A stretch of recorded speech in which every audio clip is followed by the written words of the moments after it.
Hey there, Jen here, and this is a happy bit. I want to talk about love and approval, particularly in our romantic or love relationships, our marriages, our partnerships. Every single one of us was born with this need for love, and it's wired into us so that we have our needs met by a caregiver and we can stay alive. And as infants, we have this need and we carry it forward all of our lives. Well, as our rational brains begin to develop, we can think about this need logically and determine that maybe it's not as much of a need after all, and we try to be independent and self-sustaining, hopefully. But when all is said and done, when emotions hit us, when stress hits us, when crisis happens, when trauma occurs, when we're sad, depressed, or anxious, those feelings come rushing back because they are literally wired into our brains. We seek love and approval. Well, how does this look in a marriage relationship, in a long-term partnership, in those romantic interactions? When we approach those relationships needing our partner's love and approval, it creates an imbalance. It creates a dissatisfaction in ourselves because more often than not, our partner is not going to meet our needs completely ever, but also he might not meet those needs in the ways that we want.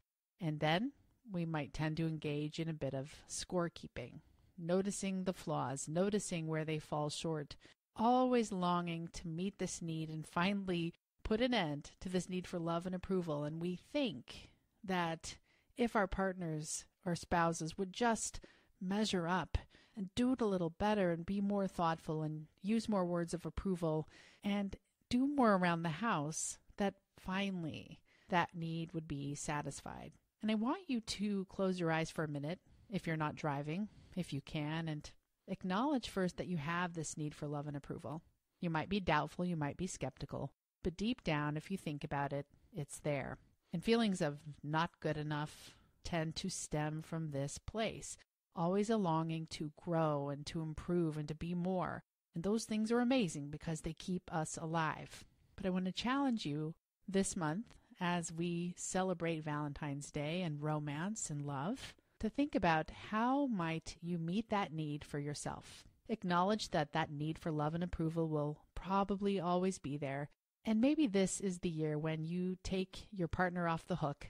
You allow your partner to be off the hook and you decide that you no longer need their love and approval, that you will accept the attention and love that they give you just as they're giving it, and start giving yourself what you need, giving yourself that deep love and validation and approval. How do we do this? Well, when you notice yourself feeling sad or longing for something more, or feeling dissatisfied or maybe a little anxious, check in. You know what I've said before. Do a meditation. Check in with your thoughts, your feelings, your emotions, and notice, oh, I'm feeling sad. Why am I feeling sad? So-and-so said this, or my husband forgot my birthday, or didn't acknowledge that I made this amazing dinner.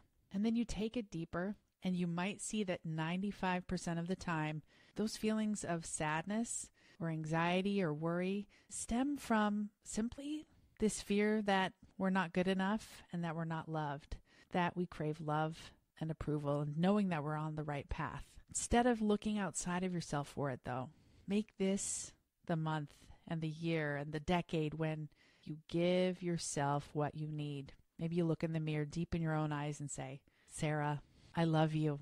I deeply and completely love you. I approve of you. You're doing an amazing job as a mom.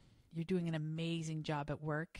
Fantastic. And then stand there and feel the energy of your own love and approval. Now remember, these feelings of not good enough, of needing to be loved and to feel approved of, will continue with all of us at points in our lives. But instead of asking, begging, pleading, or demanding that your partners or others or friends give you that love and approval, turn around, give yourself a nice mental hug, or perhaps place your own hand on your heart and give yourself exactly what you need. And that is my happy bit for you today. Thank you so much for listening, and make it a vibrant and happy week. Take care.